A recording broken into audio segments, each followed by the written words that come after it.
오늘 본문 말씀을 우리가 가만히 보면 좀 역설적인 말씀이 아닌가? 이해가 좀 안 되는 부분 중에 하나라고 우리가 말할 수가 있습니다. 어쩌면 오늘 본문은 좀 무서운 그런 내용이 아니겠는가? 왜냐하면 34절에 세상에 화평을 주러 온 것이 아니고 뭘 주러 왔다고 그랬어요? 검을 주러 왔다. 예수님은 화평의 왕이라는 단어를 쓰지 않습니까? 평강의 왕이다. 평화의 왕이다. 근데 검이라고 하는 것은 나중에도 설명을 좀 해드리겠지만 이건 어떤 싸움과 전쟁에 관한, 죽음에 관한 이런 내용이지 않습니까? 자, 그리고 36절 말씀대 가보면 꼭 집안 싸움을 일으키는 사람 같습니다.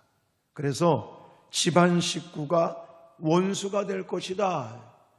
그리고 37절에는 또 아버지가 어머니를 나보다 더 사랑하는 자는 이러면서 보면은 좀 안 맞는, 또 좀 어떻게 보면 무서워 보이는 이런 말씀을 하고 계시는 것 같습니다. 그런데 이렇게 생각이 되어지는 것은 좀 성경 본문을 제대로 이해하지 못하기 때문에 이런 말씀을, 이런 생각을 하실 수가 있는 것이고요. 그러면서 예수님께서는 무엇을 강조하고 있냐면 합당하다, 합당하지 않다, 합당한 거에 대한 이야기를 하고 계십니다. 그래서 오늘 본문에도 보시면 예수에게, 그러니까 내게 합당하지 아니하고 라는 단어가 3번이나 나오는 걸 볼 수가 있습니다. 제가 늘 말씀드리잖아요. 성경을 볼 때 중심 단어를 놓치면 안 된다고. 근데 중심 단어를 파악하는 한 가지 방법 중에 하나가 뭐라고 그랬어요? 반복되는 단어, 이거 놓치지 말라고 그랬습니다. 자, 37절에는 2번이나 내게 합당하지 아니하고 내게 합당하지 아니하며 2번이나 나와 있고요. 38절에도 내게 합당하지 아니하니라 라고 말씀하고 계십니다. 자, 여기서 합당하다라고 하는 단어는 어떤 평가 기준에 알맞는 것을 가리키는 것이죠. 그래서 예를 들어 어떤 사람을 이렇게 평가하게 되면 이 사람은 목사로 합당한 사람이다. 이 사람은 목사 같지가 않아. 이렇게 평가하는 것. 예를 든다면 제가 호프집에 가서 술 마시고 그러면 목사로서의 합당한 모습이 없는 거죠. 이랬다가는 당장 쫓겨나겠죠. 이거 목사라는 게 왜 저래? 이렇게 이제 취급을 당하지 않겠습니까? 그런 거죠. 여기서 말하는 합당하다라는 말은 국어 사전에는 어떤 평가 기준에 알맞는 것이라고 나와 있는데 원어를 볼 것 같으면 악시오스라는 단어를 쓰고 있고 악시오스라고 하는 이 단어는 적당한이라는 뜻을 가지고 있습니다. 그래서 이 적당한이라는 악시오스라고 하는 단어가 데리고 가다, 인도하다, 이끌다, 붙들다라고 하는 이 악오라고 하는 단어에서 파생된 단어다라고 말합니다. 이게 참 의미가 있는 말이에요. 그러니까 여기서 내게 합당하다라고 말씀하는 것은 그냥 어떤 평가 기준에 알맞는 것 정도만 말씀하시는 게 아니라 방금 말씀드렸던 악오라고 하는 단어에서 유래가 되어서 칭찬받을 만한 적당하다라고 하는 뜻을 가지고 있다는 거예요.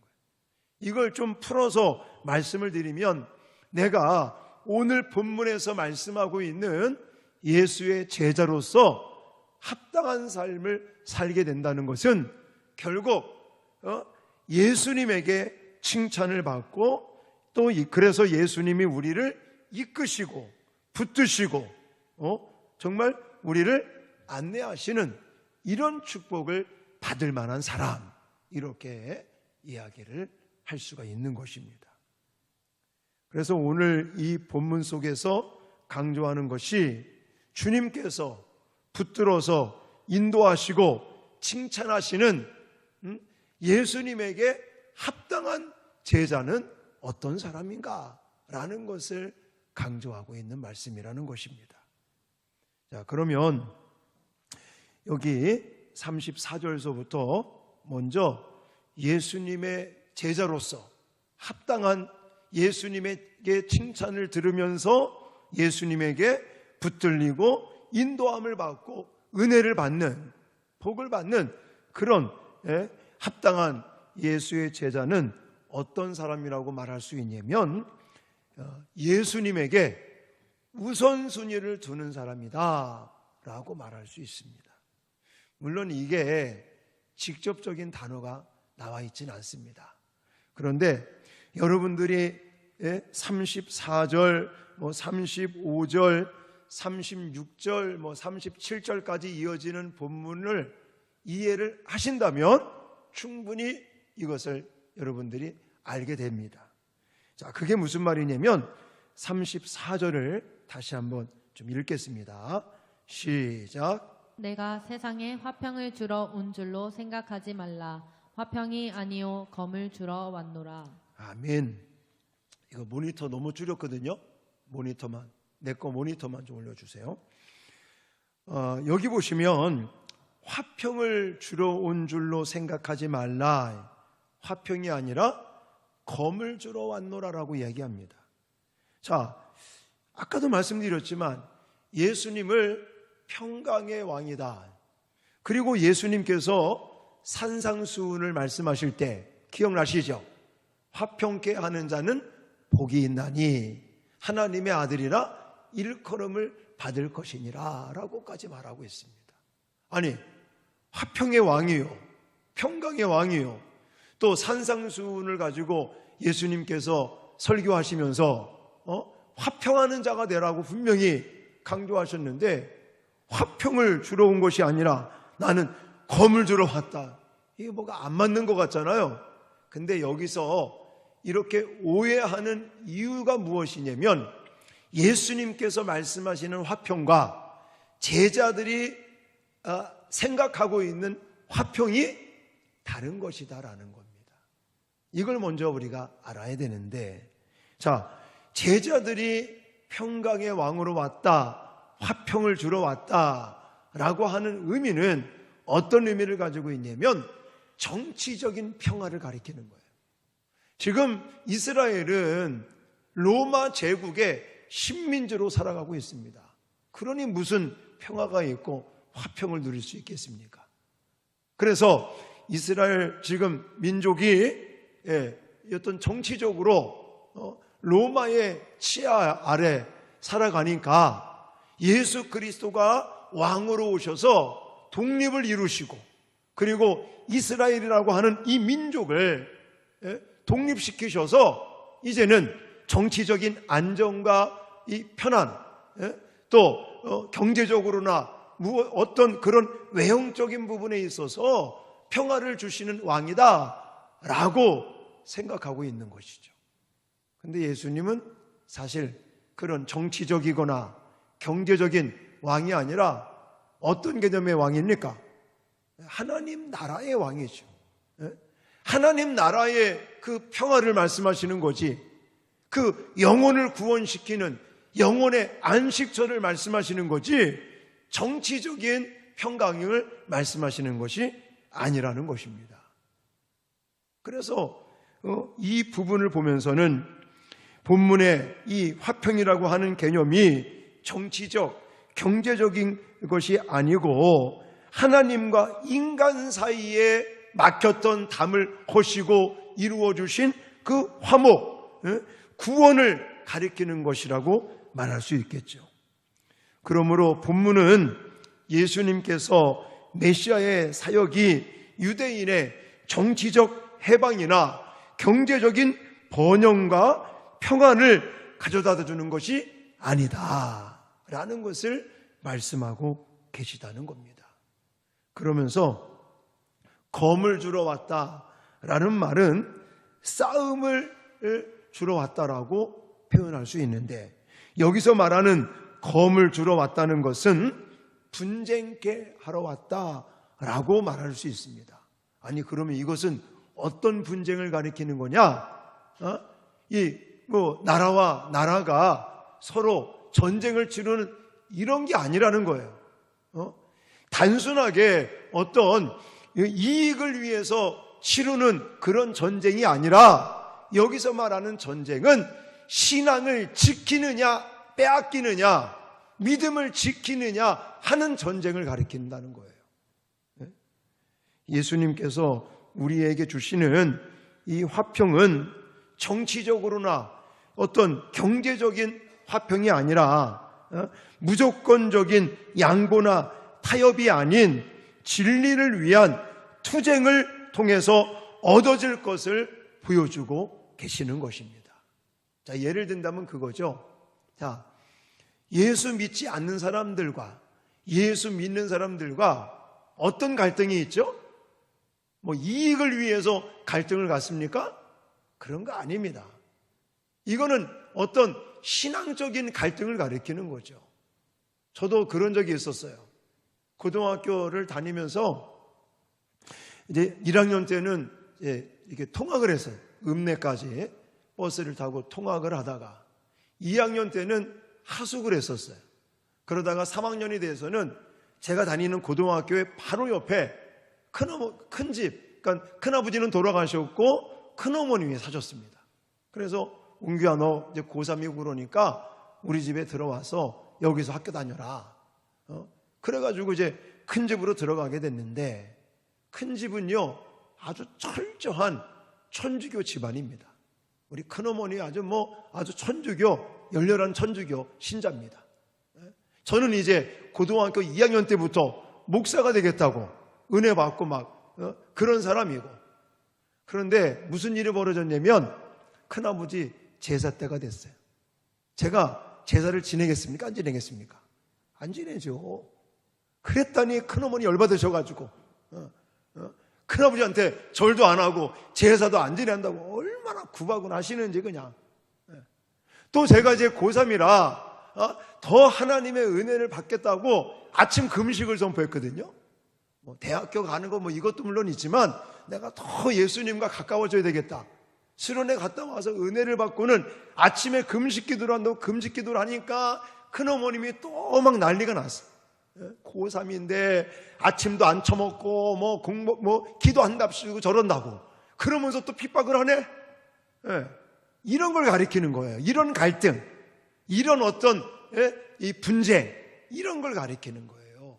이 본문에서 말하는 분쟁이 이런 것이지, 우리가 나라와 나라가 막 전쟁을 치러서 땅 빼앗겠다, 내가 더 많은 것을 갖겠다.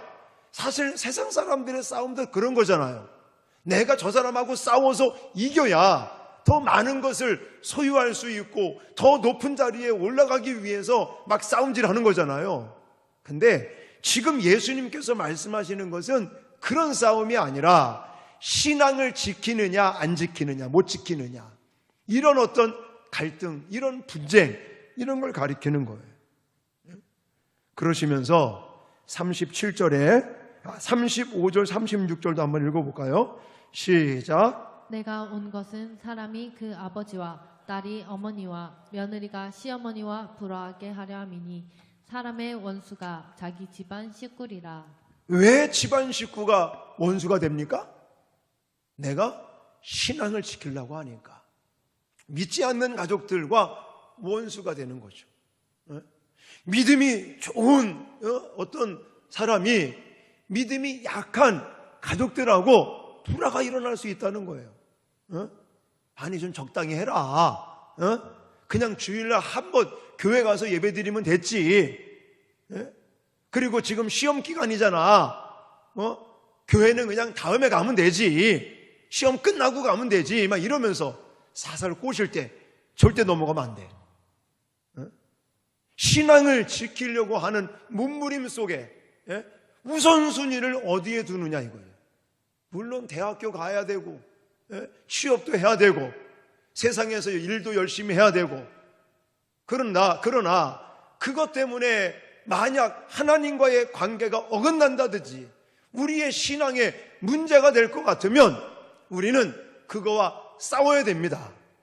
철저하게 그냥 타협하고 적당히가 아니라 우리의 신앙을 지키고 믿음의 진보를 위해서 우리는 결단할 것은 결단할 수도 있어야 되고, 그리고 정말 싸울 것은, 투쟁해야 될 것은 또 투쟁도 해야 되고, 그렇게 하기 위해서는 우리의 이 신앙이 예수님 우선주의, 예수님을 우리 삶의 가장 최우선으로 두는 그 마음가짐이 있어야 결국 신실한, 또 합당한, 그래서 예수님에게 칭찬을 듣고 또 예수님에게 인정을 받고 예수님의 붙들림을 받고 도우심을 받는 그런 아주 합당한 예수의 제자가 되기 위해서는 우리가 우선순위를 예수님에게 둬야 될 줄 믿습니다. 그걸 위해서는요, 때에 따라는 싸워야 됩니다. 투쟁을 해야 되는 거예요. 그냥 양보만 하고 적당히 타협하고 평화를 위해서 아닙니다. 여러분 37절을 보십시오. 예수님의 말씀이 같이 읽겠습니다. 아버지나 어머니를 나보다 더 사랑하는 자는 내게 합당하지 아니하고 아들이나 딸을 나보다 더 사랑하는 자도 내게 합당하지 아니하며. 아멘. 이것은요, 가족 간에 서로 사랑하지 말라라는 것을 말씀하시는 게 아닙니다. 그 어떤 것보다 우선해서 예수 그리스도를 사랑해야 된다. 부모님 사랑하지 말고 형제 사랑하지 말고 이웃 사랑하지 말라, 이 말씀이 아니라 하나님과 부모님 중에 어떤 것을 우리가 우선순위로 둬야 되겠느냐라는 질문을 했을 때는 좀 죄송하지만 예수님에게 더 우선순위를 둬야 될 줄 믿습니다. 절대 부모님 사랑하지 말고 효하지 말고 이거 하지 말라는 얘기가 아닙니다. 그리스도에 대한 사랑은 절대적인 거예요. 그 어떤 것을 대하는 사랑도 이에 비견되거나 더할 수 없다는 것을 예수님이 강조하고 계십니다. 그러므로 우리는요, 결단을 내릴 땐 결단을 내려야 됩니다. 어떨 때 결단을 내려야 되느냐? 예수님보다 더 앞서려고 하는 것이 있다면, 예수님보다 더 사랑하려고 하는 것이 생겨난다면 그걸 과감하게 잘라 버릴 수 있어야 됩니다. 할렐루야. 그렇지 않으면 거기에 넘어가고 마는 거예요. 그냥 이번만 봐주겠지? 아닙니다. 그런 말이 있잖아요.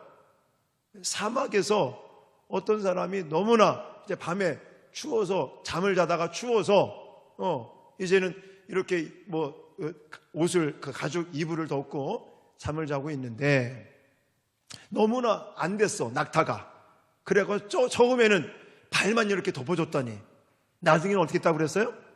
사람 내쫓고 낙타가 다 이불을 덮고 잔다는 말이 있습니다. 여러분, 그냥 조금 내가 예수 믿으니까 내가 조금 양보해 주겠다, 이번만은 내가 좀 타협을 해줘야 되겠다, 아니에요. 예수님보다 더 앞서려고 한다는 것은, 예수님보다 더 사랑하게 하게 하는 것은 절대적으로 양보해서는 안 됩니다. 타협을 해서는 안 됩니다. 협상을 해서는 안 됩니다. 우리는 예수님에게 가장 최우선권을, 우선순위를 두고 모든 일을 진행해 나가야 될 줄 믿습니다. 여러분들이 예를 들어서 주일날 결혼식이 있어요. 그럼 갈 거예요, 안 갈 거예요? 가지 마세요. 그냥 안 가고 끝나면 안 되는 거예요. 이제 지혜를 구해야 되겠죠. 주일날 결혼식인데 못 가지만 미리 갔다 오는 거예요. 미리. 요즘은 다 보내잖아요. 온라인으로 송금하고, 그리고 갈 수 없으면 전화라도 하고, 아니면 미리 가서 2차 저차해서 내가 예수 믿고 주일날은 교회 가서 예배드리고 봉사해야 되기 때문에 못 갑니다 라고 정중하게 인사를 하고 그러면요, 그것 때문에 문제되지 않습니다. 절대로 이런 부분에 있어서 우리가 타협을 한다든지 협상을 한다든지 이런 부분에 있어서 우리는 과감하게 결단할 건 결단하고 잘라버릴 건 잘라버리고 단호하게 우리의 신앙을 예수님 제일주의로, 예수님을 가장 우선순위로 두는 그런 사람이 예수님에게 칭찬을 듣고 예수님에게 붙들림을 받고 예수님에게 인도함을 받으며 예수님에게 사랑받는 합당한 제자들이 되어진다는 사실을 꼭 기억하시길 바랍니다. 또 한 가지 오늘 본문 속에서 예수님의 제자로서 합당한 것을 이야기하는 것은 바로 십자가를 지는 것이라고 말하고 계십니다. 자, 38절 말씀 같이 읽겠습니다. 38절 시작. 또 자기 십자가를 지고 나를 따르지 않는 자도 내게 합당하지 아니하니라. 아멘. 합당하지 아니하니라 하면서 십자가를 지고 나를 따르지 않는 자 그랬어요. 여기서 한 가지 우리가 기억해야 될 게 뭐냐면요, 십자가를 뭐 해야 되는 거다? 진다는 것을 꼭 기억하셔야 됩니다. 십자가는요, 바라보는 게 아닙니다. 어떤 사람들은 물론 예수님을 생각하자는 차원에서 십자가를 바라보자, 십자가에 집중하자 이렇게 말을 하는데 사실은 이 십자가는요, 바라봐서는 안 됩니다. 물론 바라보는 것도 좋지만 바라보는 것으로 끝나면 안 되고요, 십자가는 내가 실제로 져야 되는 겁니다. 십자가는 무엇을 상징합니까? 고난과 죽음을 상징합니다.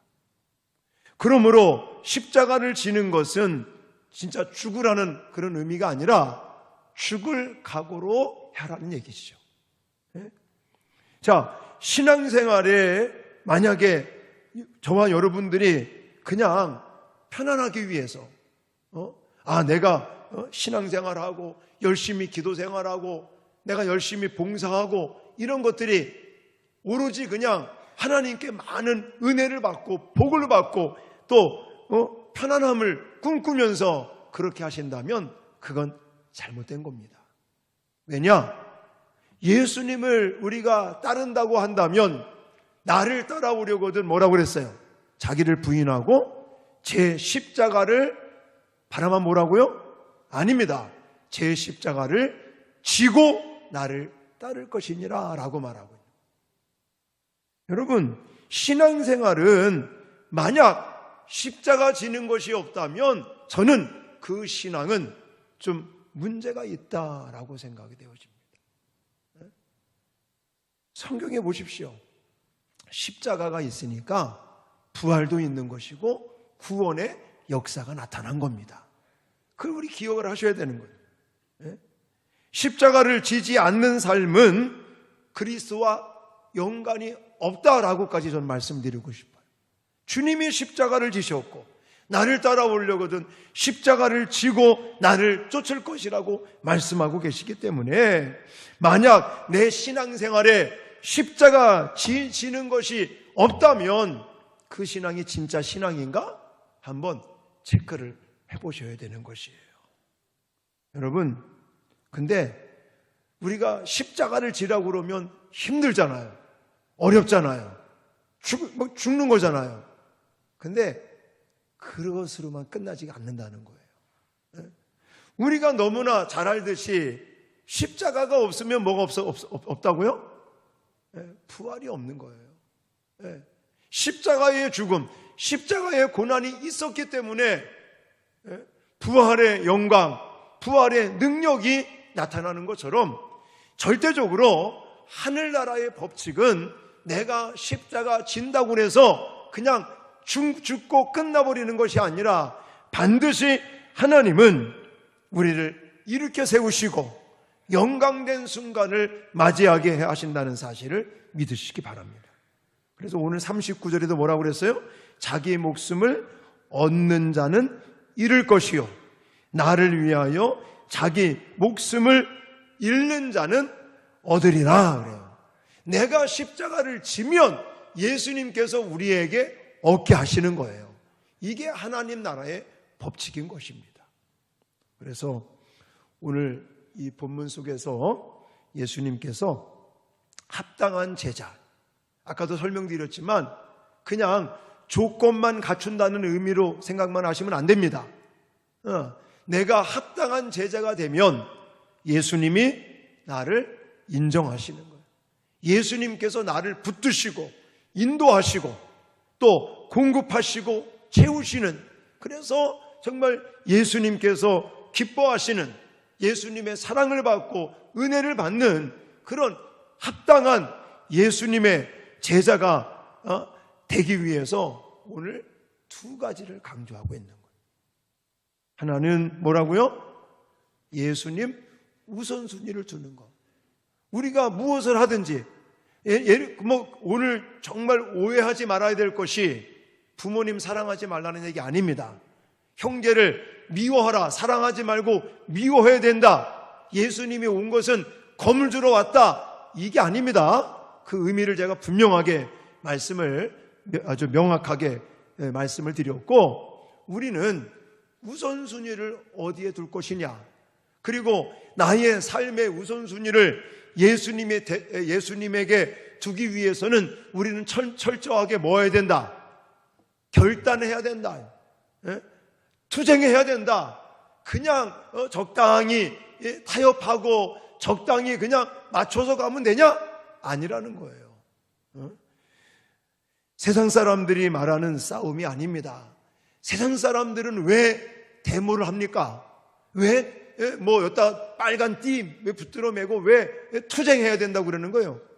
자기네들 더 올려달라는 거 아니겠습니까? 임금 더 올려달라. 우리 더 수익이 많아질 수 있도록 지금 수익이 적으니까 우리 좀 임금을 올려라. 다 그것 때문에, 자기네 이익 때문에 투쟁을 하는 거잖아요. 근데 우리의 투쟁은, 우리의 결단은, 우리가 검을 가지고 투쟁해야 될 그 이유는 믿음을 지키기 위해서, 예수님을 더 사랑하기 위해서 그런 결단과 투쟁을 하면서 예수님을 우리 삶에 가장 우선순위로 둬야지 그 사람이 합당한 예수의 제자가 된다는 것입니다. 할렐루야. 그리고 또 한 가지, 십자가를 뭐 하라고요? 지는 것이다. 십자가는 그냥 바라만 보는 거 아니에요. 십자가 그냥 목에만 걸고 다니는 게 아니에요. 십자가는 실제로 져야 되는 거예요. 여러분 각자 져야 될 십자가가 무엇인지를 제가 여러분들 상담을 해드리지 않아도 여러분 스스로가 다 알고 계십니다. 내가 져야 될 십자가가 무엇인지를 저와 여러분 각자가 내가 져야 될 십자가를 다 알고 계셔요. 그거를 피해가려고 하지 마시고, 감당할 십자가 외에는 예수님이 주시지 않습니다. 내가 능히 져야 될 그 십자가를 주셨고, 우리는 그 십자가를 이제 하나님께서 주시는 힘과 능력을 가지고 당당하게 그 십자가를 지면서 예수님 따라가시기를 주님의 이름으로 축원합니다. 그러면 예수님께서 저와 여러분들을 인정해 주시는 거예요. 저와 여러분들을 붙들어 주십니다. 저와 여러분들을 인도해 주실 거예요. 우린 그것을 확신하시면서 예수님의 합당한 신실한 제자들로 살아갈 수 있기를 주님의 이름으로 축원합니다.